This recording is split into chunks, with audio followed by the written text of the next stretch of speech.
خوف میں مبتلا، دل کی دھڑکنیں بے قابو۔ ہر شخص کے دماغ میں ایک ہی سوال سر اٹھا رہا ہے، وائرس پوری دنیا کے ملکوں کو متاثر کرتا ہوا وطن عزیز پاکستان میں داخل ہو گیا ہے۔ میرا کیا ہوگا؟ میرے بچوں کا کیا ہوگا؟ میری دولت کا کیا ہوگا؟ یہ کیا ہے کرونا وائرس؟ کہاں سے آیا ہے؟ کیا چیز ہے یہ کیسا وائرس ہے کہ وہ انسان کے جو مریخ کو اپنے تابع کرنے کے قریب ہے، بلکہ شاید کر چکا ہے، مریخ پہ جا کر بستیاں بسانا چاہتا ہے، چاند پہ قدم جما چکا ہے، زمین میں چھپے ہوئے خزانوں کو ہواؤں اور خلاؤں سے وہ اپنی مشینری کے ذریعے سے کھوج لیتا ہے۔ آخر کیا ہوا اس انسان کو کہ دنیا کی ساری ٹیکنالوجی دھری کی دھری رہ گئی اور لوگ دھڑا دھڑ موت کے منہ میں جا رہے ہیں؟ اور اس وقت چائنا جیسا ملک کہ جو سپر پاور بننے کے قریب تھا، جن کی ٹیکنالوجی کہ وہ کلوننگ کرتے ہوئے کیا سے کیا بنا رہے تھے، آج اس قدر پریشان کن حالات کا سامنا کر رہے ہیں، اب انہیں کچھ سمجھ نہیں آ رہا، سجائی نہیں دے رہا کہ ہم کیا کریں۔ نہ صرف چائنا بلکہ پوری دنیا کے محققین، سائنسدان سب سر جوڑ کے بیٹھے ہیں کہ اس کا مقابلہ کیسے کریں۔ یہ کرونا وائرس کیا ہے؟ یہ اللہ کے لشکروں میں سے ایک لشکر ہے۔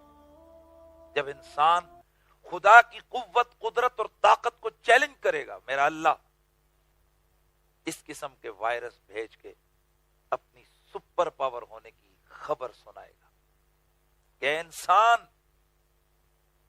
میں نے تجھے صدیوں پہلے کہا تھا، کھولے کا انسان ضعیف، تو کمزور ہے، میرے مقابلے میں تیری کوئی حیثیت نہیں ہے، تو جتنا مرضی اترا، تو جتنا مرضی ہے آگے بڑھ، مجھ کائنات کے رب کے لشکروں کا مقابلہ تو نہیں کر سکتا۔ بڑے بڑے سٹیل کے پل اور دیواریں اور پلازے سمندر کی ایک لہر کا مقابلہ نہیں کر سکتے۔ کہیں سونامی آتا ہے، خدا اپنے لشکروں کی پاور منواتا ہے۔ یہ کیا ہے؟ یہ ہوائیں، یہ آندیاں، یہ برف۔ اللہ کا قرآن کہتا ہے یہ اللہ کے لشکر ہیں۔ کچھ تمہیں دکھائی دے سکتے ہیں اور کچھ چیزیں تمہیں دکھائی نہیں دیتی ہیں۔ دوسری جگہ فرمایا وَمَا يَعْلَمُ جُنُودَ رَبِّكَ إِلَّا هُوَ، خدا کے سوا اللہ کے لشکروں کو کوئی نہیں جانتا ہے۔ یہ لشکر کیوں بھیج رکھے ہیں اللہ نے؟ وَمَا هِيَ إِلَّا ذِكْرَىٰ لِلْبَشَرِ، یہ تو انسان کی نصیحت کے لیے یہ سب کچھ رکھا ہے۔ معزز ناظرین و سامعین، یقیناً ہر شخص پریشان ہے، موت کس کو اچھی لگتی ہے، زندگی کسے پیاری نہیں، اپنے بچے آل و عیال کس کو پیارے نہیں۔ لیکن اسلامک پوائنٹ آف ویو سے ہم دیکھیں کہ یہ کرونا وائرس کیا ہے اور اس حوالے سے ہمیں ہمارا مذہب کیا سکھاتا ہے، اور کیا مذہب میں کہیں اس کا کوئی حل موجود ہے؟ تو آئیے، اگر تحقیق کیا جائے جو حالات سامنے آ رہے ہیں، کرونا وائرس کی علامات سامنے آ رہی ہیں، تو یہ ایک ایسا وائرس ہے جو تھوڑے سے دنوں میں ایک وبائی صورت اختیار کر کے یہ بستیوں کی بستیاں اجاڑ رہا ہے۔ تو یہ قریب طاعون جو ایک مرض تھا جو رسول اللہ صلی اللہ تعالی علیہ وآلہ وسلم کے صحابہ کے دور میں بھی آیا تھا، اور کئی صحابہ اس طاعون کا شکار ہوئے تھے۔ اس کے بعد یہ بڑا عرصہ مختلف ملکوں میں آتا رہا۔ تو یہ قریب اسی طاعون کی ایک شکل ہے کہ جس نے بستیوں کی بستیاں اور شہروں کے شہر سلا دیے تھے۔ اسلامک نقطہ نظر سے ہم مسلمان ہیں، ہمارا یہ عقیدہ ہونا چاہیے کہ کائنات میں جو کچھ کرتا ہے وہ اللہ کرتا ہے، سب سے بڑی طاقت اللہ کی ہے۔ میرا اللہ نہ چاہے تو کسی وائرس کی کوئی مجال ہی نہیں ہے کہ وہ کسی کو نقصان پہنچا سکے، اور میرے نبی کی حدیثیں اس بات پر گواہ ہیں، اور ایک مسلمان کو اس بات کے اوپر مکمل یقین رکھنا ہوگا کہ اللہ کے نبی نے ارشاد فرمایا کہ یہ کوئی ایسی چیز نہیں ہے کہ ایک انسان سے دوسرا انسان اور ایک شخص سے دوسرا شخص بیمار اور آپ انسانیت سے نفرت کریں. نہیں، جو کچھ ہوتا ہے وہ اللہ کرتا ہے، اللہ کی مرضی ہے. اللہ چاہے تو دو بیمار مہینے اکٹھے رہیں، ایک کو بیماری لگی ہے دوسرے کو نہ لگی، اور اگر اللہ چاہے تو وہ دور کے کسی شخص کو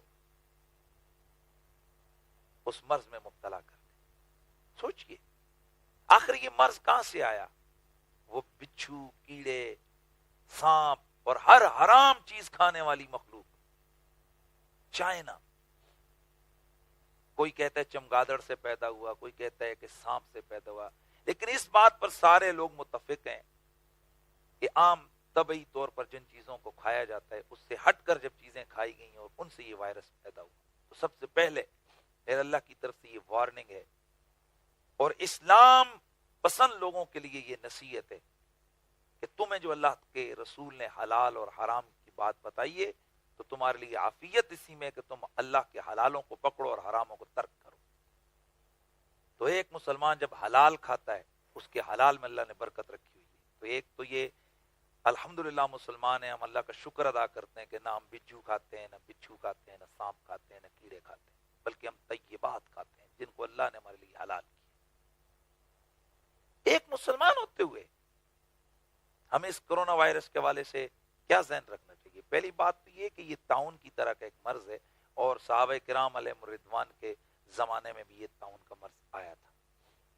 تو جس طرح آج ہٹو بچوں کی کیفیت ہے اس وقت بھی ایسا ہوا تھا. حضرت سیدنا معاذ رضی اللہ تعالی عنہ، آپ کا ایک واقعہ مسند احمد بن حنبل میں ذکر کیے گئے کہ لوگ وہاں سے بھاگے اور کہا نکلو، یہاں طاعون آ گیا، یہاں وبائی مرض آ گئی. تو حضرت سیدنا معاذ رضی اللہ تعالیٰ نے فرمایا بھائی کدھر نکلو، یہ مصیبت، یہ عذاب نہیں ہے، بل و شہادت و رحمت، بلکہ یہ تو مسلمان کے لیے ایک شہادت ہے اور خدا کی رحمتوں میں سے ایک رحمت ہے. کیوں؟ کہ اللہ کے نبی کی واضح حدیثیں موجود ہیں. اللہ کے نبی نے فرمایا وَمَن مَاتَ فِي طَاعُونٍ فَهُوَ شَهِيدٌ، جو اس ناگہانی اچانک اس موت یعنی طاعون جیسے وائرس کا شکار ہوا وہ شہید ہے. حضرت ابن عمرو رضی اللہ تعالیٰ عنہ سے مروی روایت ہے من قتلہ طاعون فهو شہید، جس سے طاعون جیسے مرض نے ہلاک کر دیا وہ شہید ہے.